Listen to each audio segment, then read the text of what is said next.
Martinho Lutero, o grande reformador, 1483-1546. No cárcere, sentenciado pelo Papa a ser queimado vivo, João Hus disse: podem matar o ganso. Em alemão, sua língua natal, Hus, é ganso. Mas daqui a 100 anos, Deus suscitará um cisne que não poderão queimar. Enquanto caía a neve e o vento frio uivava como fera em redor da casa, nascia esse cisne em Eisleben, Alemanha. No dia seguinte, o recém-nascido era batizado na igreja de São Pedro e São Paulo. Como era dia de São Martinho, recebeu o nome de Martinho Lutero. 102 anos depois de João Hus expirar na fogueira, o cisne afixou na porta da igreja em Wittenberg as suas 95 teses contra as indulgências, ato que gerou a grande reforma. João Hus enganara-se em apenas 2 anos na sua predição. Para dar o valor devido à obra de Martinho Lutero, é necessário conhecer algo das trevas e confusão dos tempos em que nasceu. Calcula-se que, pelo menos, 1 milhão de albigenses foram mortos na França, a fim de cumprir a ordem do Papa de que esses hereges fossem cruelmente exterminados. Wycliffe, a estrela da alva da Reforma, traduzira a Bíblia para a língua inglesa. João Hus, discípulo de Wycliffe, morrera na fogueira, na Boêmia, suplicando ao Senhor que perdoasse os seus perseguidores. Jerônimo de Praga, companheiro de Hus, e também erudito, sofrera o mesmo suplício, cantando hinos nas chamas até o último suspiro. João Essália, notável pregador de Erfurt, fora preso por ensinar que a salvação é pela graça. Seu frágil corpo fora metido entre ferros, onde morreu 4 anos antes do nascimento de Lutero. Na Itália, 15 anos depois de Lutero nascer, Savonarola, homem dedicado a Deus e fiel pregador da palavra, foi enforcado e seu corpo reduzido a cinzas, por ordem da Igreja Romana. Em tempos assim, nasceu Martinho Lutero. Como muitos dos mais célebres entre os homens, era de família pobre. Dizia ele: sou filho de camponeses. Meu pai, meu avô e meu bisavô eram verdadeiros camponeses. A isso acrescentava: há tanta razão para vangloriarmos-nos de nossa ascendência quanto há para o diabo se orgulhar da sua linhagem angélica. Para vestir, alimentar e educar seus 7 filhos, os pais de Martinho esforçavam-se incansavelmente. O pai trabalhava nas minas de cobre, a mãe, além do serviço doméstico, trazia lenha às costas da floresta. Os pais não somente se interessavam pelo desenvolvimento físico e intelectual dos filhos, mas também pelo espiritual. Quando Martinho chegou à idade de compreender, seu pai ensinou-o a ajoelhar-se ao lado da sua cama à noite e rogava a Deus que fizesse o menino lembrar-se do nome de seu Criador. Eclesiastes, capítulo 12, versículo 1. Sua mãe era sincera e devota.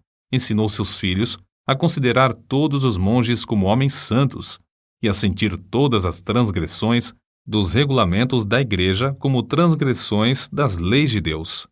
Martinho aprendeu a recitar os 10 mandamentos e a oração do Pai Nosso, a respeitar a Santa Sé na distante e sagrada Roma e a olhar, tremendo, para qualquer osso ou fragmento de roupa que tivesse pertencido a algum santo.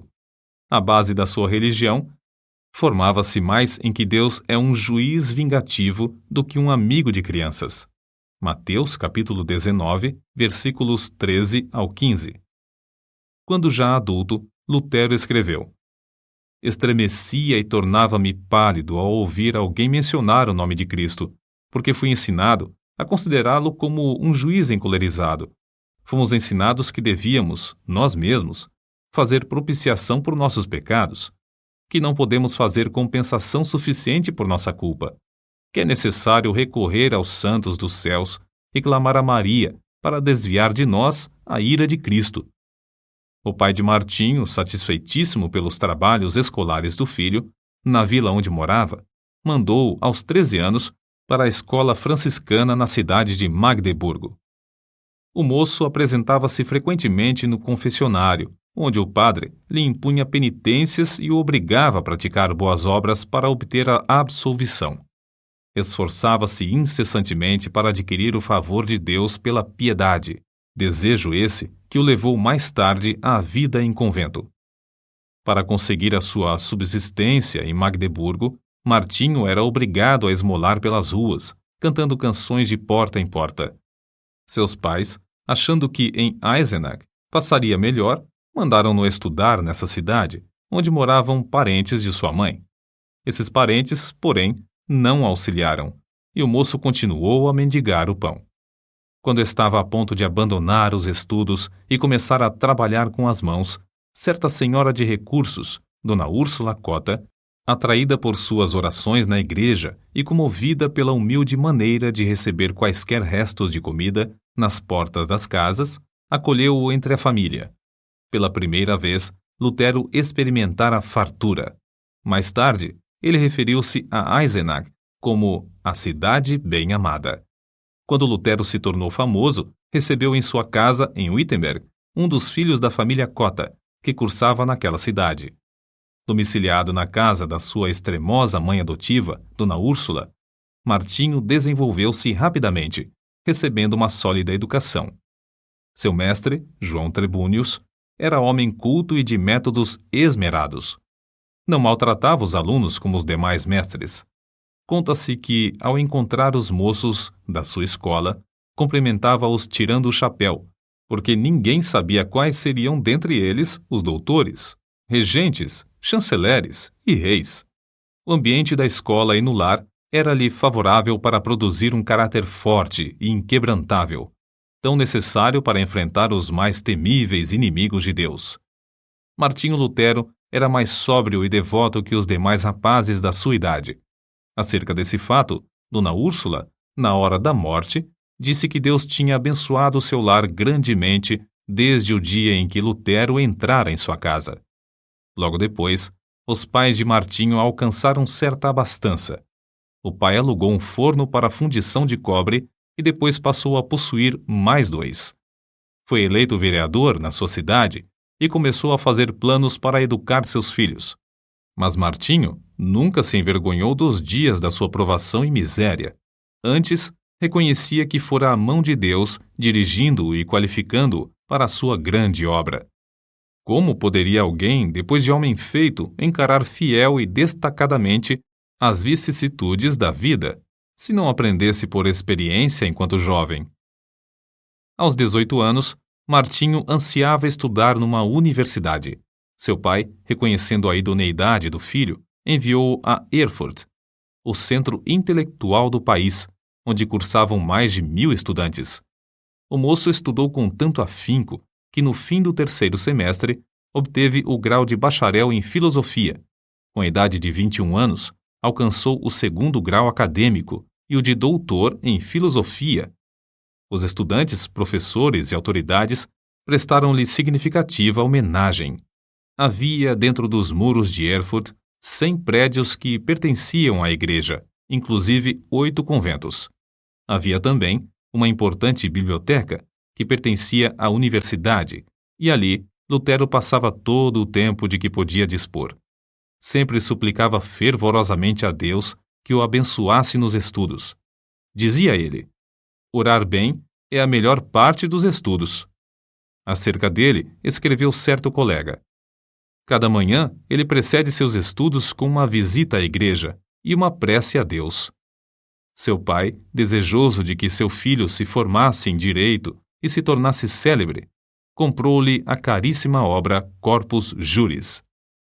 Mas a alma de Lutero suspirava por Deus, acima de todas as coisas. Vários acontecimentos influenciaram-no a entrar para a vida monástica, passo que entristeceu profundamente seu pai e horrorizou seus companheiros de universidade.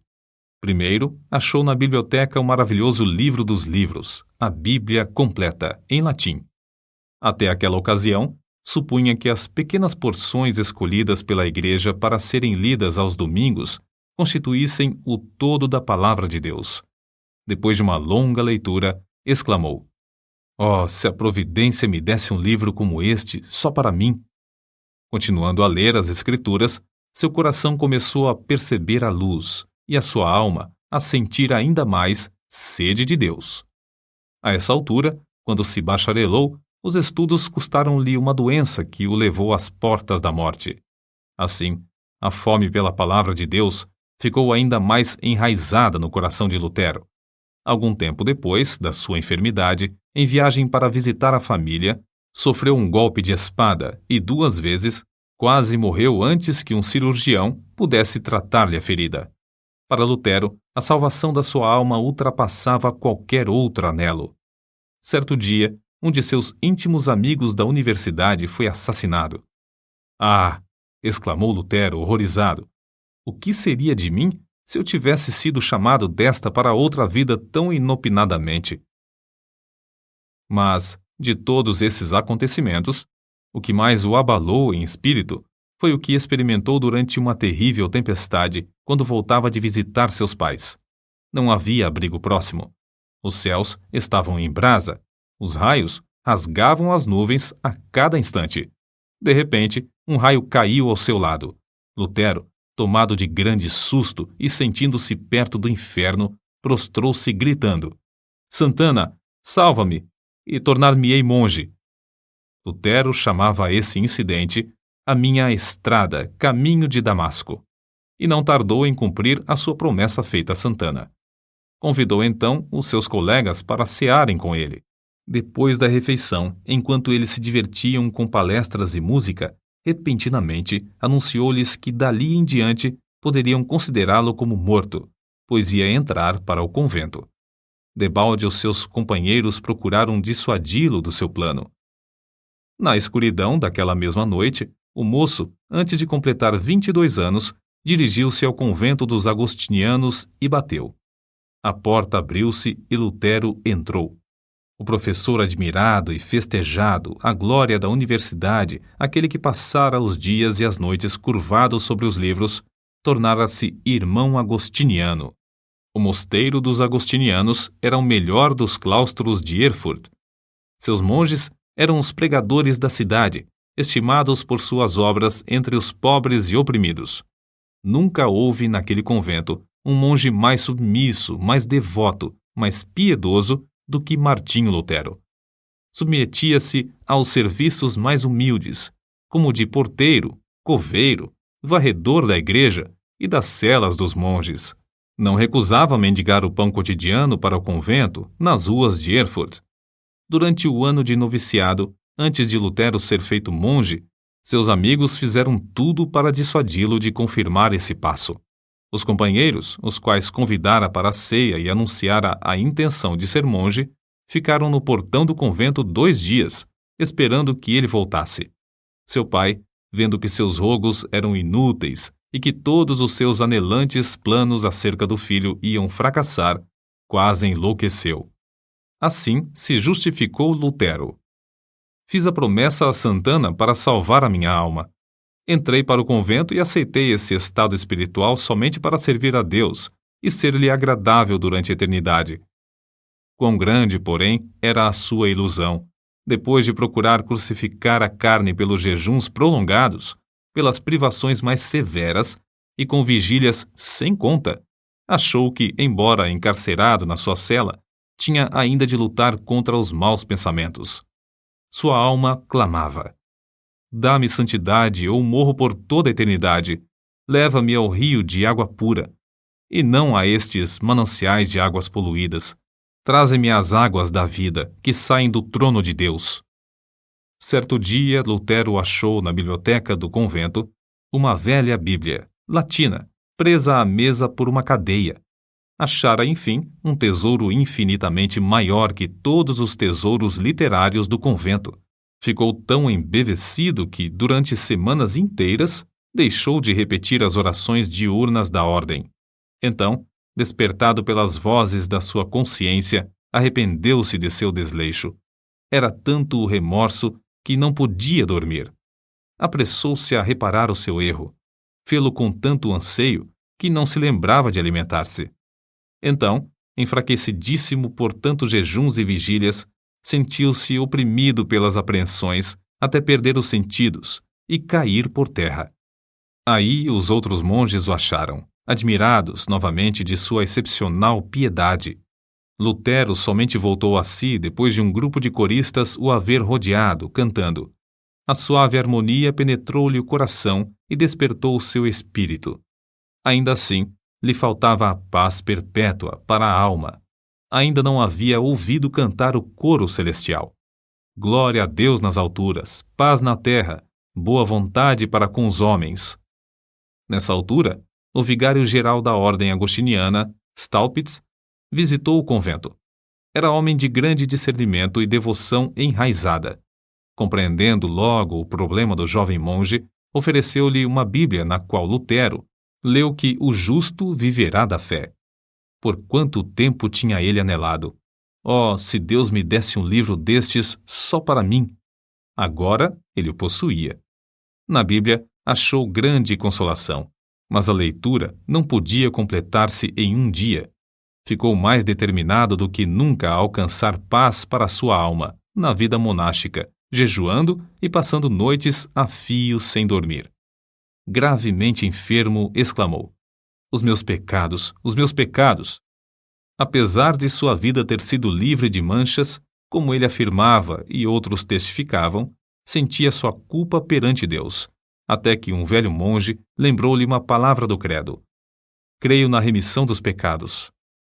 Viu então que Deus não somente perdoara os pecados de Daniel e de Simão Pedro, mas também os seus. Pouco tempo depois desses acontecimentos, Lutero foi ordenado padre. A primeira missa que celebrou foi um grande evento. O pai, irreconciliável desde o dia em que o filho abandonara os estudos de advocacia, assistiu à primeira missa de Lutero, vindo a cavalo de Mansfield, com uma boa oferta para o convento, acompanhado de 25 amigos. Depois de completar 25 anos de idade, Lutero foi nomeado para a cadeira de filosofia em Wittenberg, para onde se mudou a fim de viver no convento da sua ordem. Sua alma, porém, anelava pela palavra de Deus e pelo conhecimento de Cristo. No meio das ocupações do professorado, dedicou-se ao estudo das Escrituras e, no primeiro ano, conquistou o grau de bacalaureus ad Bíblia. Sua alma ardia com o fogo dos céus. De todas as partes acorriam multidões para ouvir os seus discursos, os quais fluíam abundante e vivamente do seu coração, sobre as maravilhosas verdades reveladas nas Escrituras. Um dos mais afamados professores de Leipzig, conhecido como Luz do Mundo, disse: este frade há de envergonhar todos os doutores. Há de propalar uma doutrina nova e reformar toda a igreja, porque ele se baseia na palavra de Cristo, palavra à qual ninguém no mundo pode resistir e que ninguém pode refutar, mesmo atacando-a com todas as armas da filosofia. Um dos pontos iluminantes da biografia de Lutero é a sua visita a Roma. Havia surgido uma disputa renhida entre 7 conventos dos agostinianos, os quais decidiram deixar os pontos de dissidência para o Papa resolver. Lutero, sendo o homem mais hábil e eloquente, além de altamente apreciado e respeitado por todos os que o conheciam, foi escolhido para representar o seu convento em Roma. Fez a viagem a pé, acompanhado de outro monge. Nesse tempo, Lutero ainda continuava a dedicar-se fiel e inteiramente à Igreja Romana. Quando, por fim, chegaram ao ponto da estrada onde se avistava a famosa cidade, Lutero caiu em terra e exclamou: saúdo-te, santa cidade! Os 2 monges passaram um mês em Roma, visitando os vários santuários e os lugares de peregrinação. Lutero celebrou missa 10 vezes. Lastimou, ao mesmo tempo, que seus pais ainda não tivessem morrido a fim de poder resgatá-los do purgatório. Um dia, subindo a santa escada de joelhos, desejando a indulgência que o chefe da igreja prometia por esse ato, ressoaram nos seus ouvidos, como voz de trovão, as palavras de Deus: o justo viverá da fé. Lutero ergueu-se e saiu envergonhado. Depois da corrupção generalizada que viu em Roma, sua alma aderiu à Bíblia mais que nunca. Ao chegar novamente ao seu convento, o vigário-geral insistiu em que desse os passos necessários para obter o título de doutor, com o qual teria o direito de pregar. Lutero, porém, reconhecendo a grande responsabilidade perante Deus e não querendo ceder, disse: Não é de pouca importância que o homem fale em lugar de Deus. Ah, senhor doutor, fazendo isso, me tirais a vida, não resistirei mais que 3 meses.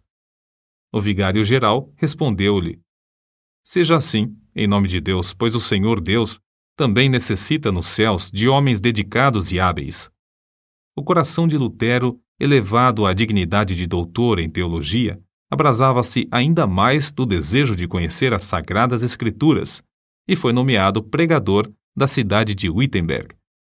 Os livros que estudou e as margens cheias de anotações que escreveu em letras miúdas servem aos eruditos atuais como exemplo de como cuidadosa e minuciosamente estudava tudo em ordem.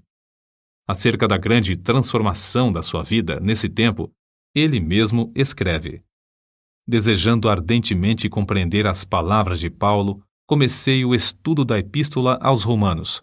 Porém, logo no primeiro capítulo, consta que a justiça de Deus se revela no Evangelho. Versículos 16 e 17. Eu detestava as palavras "a justiça de Deus", porque, conforme foi ensinado, eu a considerava como um atributo do Deus Santo, que o leva a castigar os pecadores. Apesar de viver irrepreensivelmente como monge, a consciência perturbada me mostrava que era pecador perante Deus. Assim, odiava um Deus justo que castiga os pecadores. Senti-me ferido de consciência, revoltado intimamente. Contudo, voltava sempre para o mesmo versículo, porque queria saber o que Paulo ensinava. Depois de meditar sobre esse ponto durante muitos dias e noites, Deus, na sua graça, me mostrou a palavra: o justo viverá da fé. Vi então que a justiça de Deus, nesta passagem, é a justiça que o homem piedoso recebe de Deus, pela fé como dádiva. Dessa forma, a alma de Lutero saiu da escravidão. A respeito disso, ele mesmo escreveu: então, me achei recém-nascido e no paraíso. Todas as Escrituras tinham para mim outro aspecto. Perscrutava-as para ver tudo quanto ensinam sobre a justiça de Deus. Antes, estas palavras eram-me detestáveis. Agora, as recebo com o mais intenso amor. A passagem me servia como a porta do paraíso. Depois dessa experiência, pregava diariamente. Em certas ocasiões, pregava até 3 vezes ao dia, conforme ele mesmo conta. O que o pasto é para o rebanho, a casa para o homem, o ninho para o passarinho, a penha para a cabra montês, o arroio para o peixe, a Bíblia é para as almas fiéis. A luz do Evangelho, por fim, tomara o lugar das trevas, e a alma de Lutero abrasava por conduzir os seus ouvintes ao Cordeiro de Deus, que tira todo o pecado. Lutero levou o povo a considerar a verdadeira religião, não como uma mera profissão ou sistema de doutrinas, mas como vida em Deus. A oração não era mais um exercício sem sentido, mas o contato do coração com Deus, que cuida de nós com amor indizível. Nos seus sermões, Deus revelou o seu próprio coração a milhares de ouvintes por meio do coração de Lutero. Convidado a pregar durante uma convenção dos agostinianos, não deu uma mensagem doutrinal de sabedoria humana, como se esperava, mas fez um discurso ardente contra a língua maldizente dos monges. Os agostinianos, levados pela mensagem, elegeram-no diretor sobre 11 conventos. Lutero não somente pregava a virtude, mas praticava-a, amando verdadeiramente o próximo. Nesse tempo, a peste vinda do Oriente visitou Wittenberg. Calcula-se que a 1/4 do povo da Europa, inclusive a metade da população alemã, foi ceifada pela morte. Quando professores e estudantes fugiram da cidade, instaram que Lutero fugisse também. Porém, ele respondeu: para onde hei de fugir? O meu lugar é aqui. O dever não me permite ausentar-me do meu posto até que aquele que me mandou para aqui me chame. Não que eu deixe de temer a morte, mas espero que o Senhor me dê ânimo. Assim, ele ministrava à alma e ao corpo do próximo durante esse tempo de aflição e angústia. A fama do jovem monge espalhou-se até longe. Entretanto, sem o perceber, enquanto trabalhava incansavelmente para a igreja, já havia deixado o rumo liberal que ela seguia em doutrina e prática. Em outubro de 1517, Lutero afixou à porta da igreja do castelo, em Wittenberg, as suas 95 teses, cujo teor resume-se em que Cristo requer o arrependimento e a tristeza pelo pecado, e não a penitência. Lutero as afixou para um debate público, na porta da igreja, como era costume nesse tempo. Mas as proposições, escritas em latim, foram logo traduzidas para o alemão, holandês e espanhol. Antes de decorrido um mês, para surpresa de Lutero, já estavam na Itália fazendo estremecer os alicerces do velho edifício de Roma. Foi do ato de pregar em lugar público as 95 teses que nasceu a Reforma, isto é, que tomou forma o grande movimento de almas que em todo o mundo ansiavam voltar para a fonte pura, a palavra de Deus. Contudo, Lutero não tencionara atacar a Igreja Romana. Antes, pensou em fazer a defesa do Papa contra os vendedores de indulgências. Em agosto de 1518, Lutero foi chamado a Roma para responder a uma denúncia de heresia. Frederico, entretanto, um dos que o elegeram para assumir a direção dos conventos, não consentiu que fosse levado para fora do país. Sendo assim, foi intimado a apresentar-se em Augsburgo. Eles te queimarão vivo, insistiram seus amigos. Lutero, porém, respondeu resolutamente: se Deus sustenta a causa, ela será sustentada. A ordem do núncio do Papa em Augsburgo foi: retrata-se ou não voltará daqui. Contudo, Lutero conseguiu fugir passando por uma pequena cancela no muro da cidade, na escuridão da noite. Ao chegar de novo em Wittenberg, um ano depois de afixar as teses, era o homem mais popular em toda a Alemanha. Não havia jornais nesse tempo, mas fluíam da pena de Lutero respostas a todos os seus críticos, as quais eram publicadas em folhetos. O que escreveu dessa forma, hoje seriam 100 volumes. O célebre Erasmo, da Holanda, assim escreveu a Lutero: seus livros estão despertando todo o país. Os mais eminentes da Inglaterra gostam de seus escritos. Quando a bula de excomunhão enviada pelo Papa chegou em Wittenberg, Lutero respondeu com um tratado dirigido ao Papa Leão X, exortando-o, no nome do Senhor, a que se arrependesse. A bula do Papa foi queimada fora do muro da cidade de Wittenberg, perante grande ajuntamento do povo. Assim escreveu Lutero ao vigário-geral. No momento de queimar a bula, estava tremendo e orando, mas agora estou satisfeito de ter praticado este ato enérgico. Lutero não esperou até que o Papa o excomungasse, mas deu logo o pulo da Igreja Romana para a Igreja do Deus vivo. Nesse ínterim, o imperador Carlos V, que ia convocar sua primeira dieta, Assembleia Política, na cidade de Worms, queria que Lutero comparecesse para responder pessoalmente aos seus acusadores. Os amigos de Lutero insistiam em que se recusasse a ir. Não fora John Hus entregue a Roma para ser queimado apesar da garantia de vida por parte do imperador? Mas em resposta a todos os que se esforçavam por dissuadi-lo de comparecer perante seus terríveis inimigos, Lutero, fiel à chamada de Deus, respondeu: ainda que haja em Worms tantos demônios quantas sejam as telhas nos telhados, confiando em Deus, eu aí entrarei. Depois de dar ordens acerca do trabalho, no caso de ele não voltar, partiu. Na sua viagem para Worms, o povo afluía em massa para ver o grande homem que teve coragem de desafiar a autoridade do Papa. Em Mora, pregou ao ar livre, porque as igrejas não mais comportavam as multidões que queriam ouvir seus sermões. Ao avistar as torres das igrejas de Worms, levantou-se na carroça em que viajava e cantou o hino de sua autoria, Ein Festberg, Castelo Forte, que se tornaria o mais famoso da Reforma. Ao entrar, por fim, na cidade, estava acompanhado de uma multidão muito maior do que a que fora ao encontro de Carlos V. No dia seguinte, foi levado perante o imperador, ao lado do qual se achavam o delegado do Papa, 6 eleitores do Império, 25 duques, 8 margraves, 30 cardeais e bispos, 7 embaixadores, os deputados de 10 cidades e grande número de príncipes, condes e barões. É fácil imaginar que o reformador era um homem de grande coragem e de físico forte para enfrentar tantas feras que ansiavam despedaçar-lhe o corpo. A verdade é que passara uma grande parte da vida afastado dos homens, e mais ainda, achava-se fraco da viagem durante a qual foi necessário que um médico o atendesse. Entretanto, mostrou-se corajoso, não em sua própria força, mas no poder de Deus. Sabendo que tinha de comparecer perante uma das mais imponentes assembleias de autoridades religiosas e civis de todos os tempos, Lutero passou a noite anterior em vigília.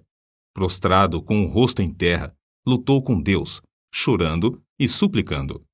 Um dos seus amigos ouviu-o orar assim: Ó Deus Todo-Poderoso, a carne é fraca, o diabo é forte. Ah, Deus, meu Deus, que perto de mim estejas contra a razão e a sabedoria do mundo. Falo, pois somente tu o podes fazer. Não é a minha causa, mas sim a tua. Que tenho eu com os grandes da terra? É a tua causa, Senhor, a tua justa e eterna causa. Salva-me, ó Deus fiel, somente em ti confio. Ó Deus, meu Deus, vem, estou pronto a dar como um cordeiro a minha vida. O mundo não conseguirá prender a minha consciência, ainda que esteja cheio de demônios. E se o meu corpo tem de ser destruído, a minha alma te pertence e estará contigo eternamente. Conta-se que, no dia seguinte, na ocasião de Lutero transpor a porta para comparecer perante a Dieta, o veterano general Freudsburgo colocou a mão no ombro do reformador e disse-lhe: Pequeno monge, vais a um encontro diferente, que eu ou qualquer outro capitão jamais experimentamos, mesmo nas nossas conquistas mais ensanguentadas. Contudo, se a causa é justa e sabes que o é, avança no nome de Deus, e não temas nada. Deus não te abandonará. O grande general não sabia que Martinho Lutero vencera a batalha em oração e que entrava somente para declarar-lhes que a havia vencido de maiores inimigos. Quando o núncio do Papa exigiu de Lutero, perante a augusta Assembleia, que se retratasse, ele respondeu: Se não me refutardes pelo testemunho das Escrituras ou por argumentos, uma vez que não creio somente nos papas e nos concílios, por ser evidente que já muitas vezes se enganaram e se contradisseram uns aos outros, a minha consciência tem de ficar submissa à palavra de Deus. Não posso retratar-me, nem me retratarei de qualquer coisa, pois não é justo nem seguro agir contra a consciência. Deus me ajude. Amém. De volta ao seu aposento, Lutero levantou as mãos ao céu e exclamou com o rosto todo iluminado: Está cumprido, está cumprido. Se eu tivesse 1000 cabeças, preferiria que todas fossem decepadas antes de me retratar. A cidade de Worms, ao receber as notícias da ousada resposta de Lutero ao núncio do Papa, alvoroçou-se. As palavras do reformador foram publicadas e espalhadas entre o povo, que afluiu para honrá-lo. Apesar de os papistas não conseguirem influenciar o imperador a violar o salvo-conduto, para que pudessem queimar numa fogueira o assim chamado herege, Lutero teve de enfrentar outro grave problema. O edito de excomunhão entraria imediatamente em vigor, e Lutero, por causa dessa penalidade, era considerado criminoso. Ao findar o prazo do seu salvo-conduto, devia ser entregue ao imperador. Todos os seus livros deviam ser apreendidos e queimados, e o ato de ajudá-lo, de qualquer maneira, era também considerado crime capital. Mas para Deus é fácil cuidar dos seus filhos. Lutero, regressando a Wittenberg, foi repentinamente rodeado num bosque por um bando de cavaleiros mascarados que, depois de despedirem as pessoas que o acompanhavam, conduziram-no alta noite ao castelo de Wartburgo, perto de Eisenach. Isto foi um estratagema do príncipe da Saxônia para salvar Lutero dos inimigos que planejavam assassiná-lo antes de chegar à casa. No castelo, Lutero passou muitos meses disfarçado. Usou o nome de Cavaleiro Jorge e foi tido como morto. Fiéis servos de Deus oravam dia e noite pelo reformador. As palavras do pintor Alberto Dürer exprimem o sentimento do povo. Ó Deus, se Lutero fosse morto, quem agora nos exporia o Evangelho? Contudo, no seu retiro, livre dos inimigos, foi-lhe concedida a liberdade de escrever, E o mundo logo soube, pela grande quantidade de literatura produzida, que a obra saía de sua pena e que, de fato, Lutero vivia. O reformador conhecia bem o hebraico e o grego, e em 3 meses tinha vertido todo o Novo Testamento para o alemão. Em poucos meses mais, a obra estava impressa e nas mãos do povo. 100.000 exemplares foram vendidos em 40 anos, além das 52 edições impressas em outras cidades. Era circulação imensa para aquele tempo, mas Lutero não aceitou 1 centavo de direitos. A maior obra de toda a sua vida, sem dúvida, fora a de dar ao povo alemão a Bíblia na sua própria língua, depois de seu retorno a Wittenberg. Já existiam outras traduções, mas escritas numa forma de alemão latinizado que o povo não compreendia.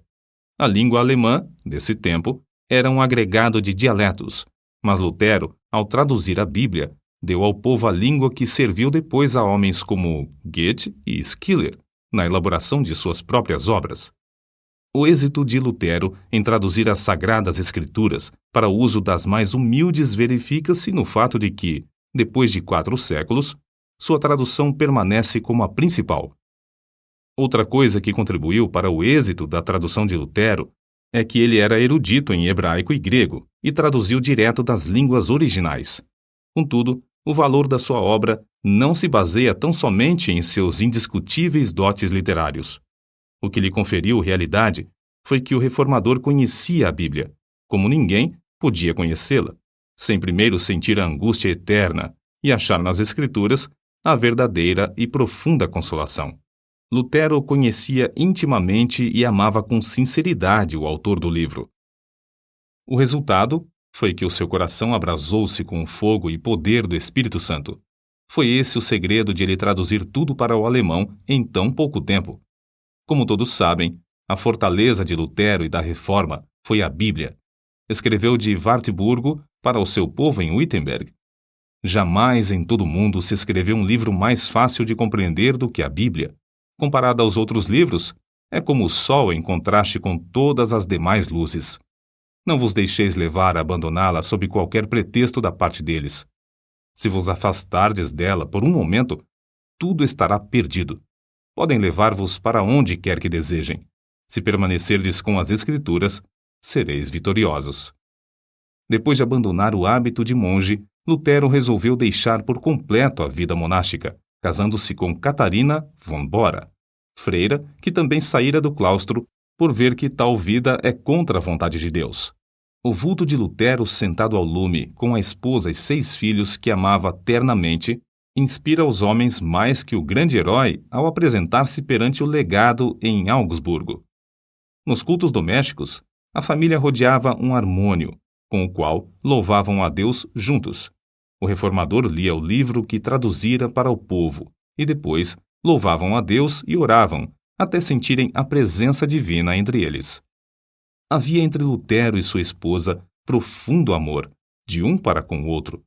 São de Lutero estas palavras: Sou rico. Deus me deu a minha freira e 3 filhos. Não me importo das dívidas. Catarina paga tudo. Catarina von Bora era estimada por todos. Alguns, de fato, censuravam-na porque era demasiado econômica. Mas que teria acontecido a Martinho Lutero e à família se ela tivesse feito como ele? Dizia-se que ele, aproveitando-se da doença dela, cedeu seu prato de comida a certo estudante que estava com fome. Não aceitava um kreuzer, moeda, dos seus alunos e recusava vender seus escritos, deixando todo o lucro para os tipógrafos. Nas suas meditações sobre as Escrituras, muitas vezes se esquecia das refeições. Ao escrever o comentário sobre o Salmo 23, passou 3 dias no quarto comendo somente pão e sal.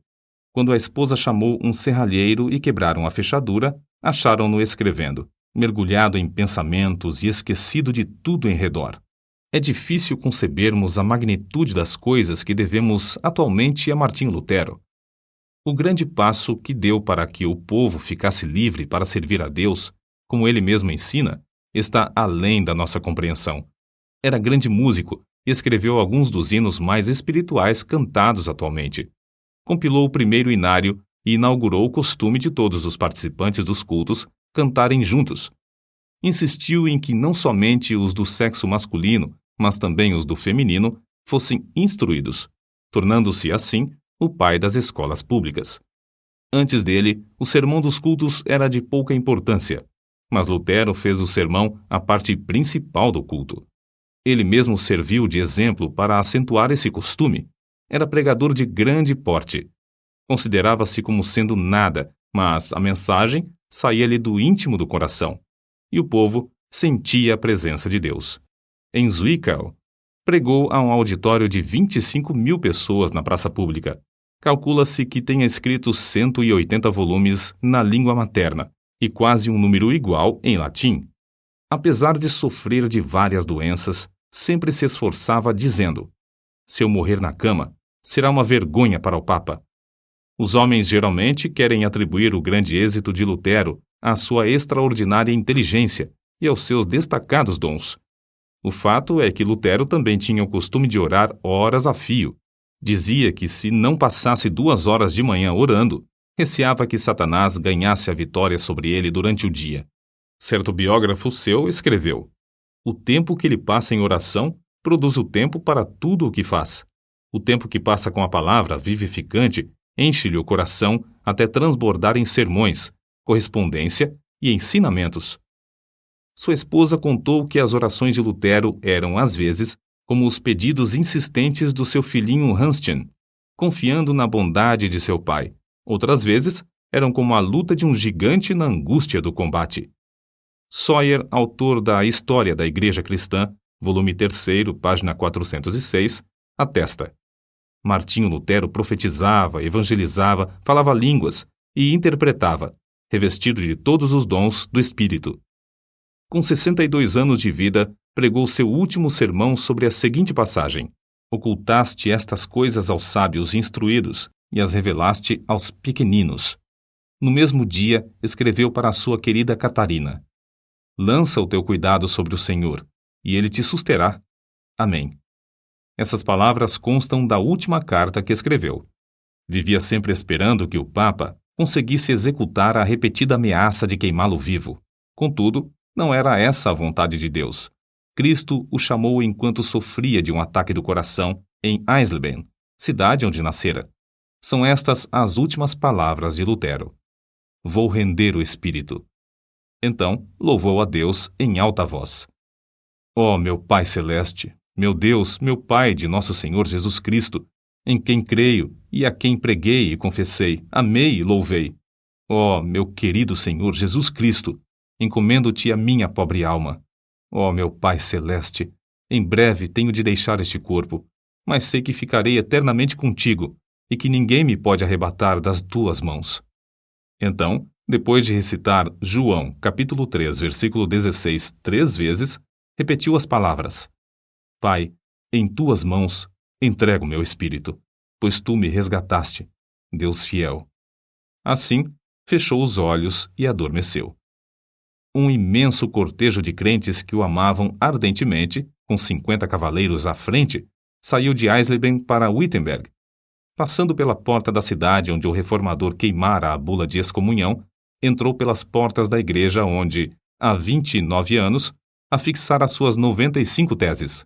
No culto fúnebre, Bugenhagen, o pastor, e Melanchthon, inseparável companheiro de Lutero, discursaram. Depois, abriram a sepultura, preparada ao lado do púlpito, e ali depositaram o corpo. 14 anos depois, o corpo de Melanchthon achou descanso no outro lado do púlpito. Em redor dos dois, jazem os restos mortais de mais de 90 mestres da universidade. As portas da igreja do castelo, destruídas pelo fogo no bombardeio de Wittenberg em 1760, foram substituídas por portas de bronze em 1812, nas quais estão gravadas as 95 teses. Contudo, este homem que perseverou em oração deixou gravadas, não no metal que perece, mas em centenas de milhões de almas imortais, a palavra de Deus, que dará fruto para toda a eternidade. Nota: os albigenses são considerados os heréticos de maior importância dentro da Igreja Católica durante a Idade Média. Devem seu nome à cidade de Albi, na França. O Papa Inocêncio III lançou a Cruzada Albigense, 1209 ao 1229, que reprimiu seus seguidores de forma brutal. Só pequenos grupos sobreviveram e, mesmo assim, logo foram perseguidos pela Inquisição, até fins do século XIV.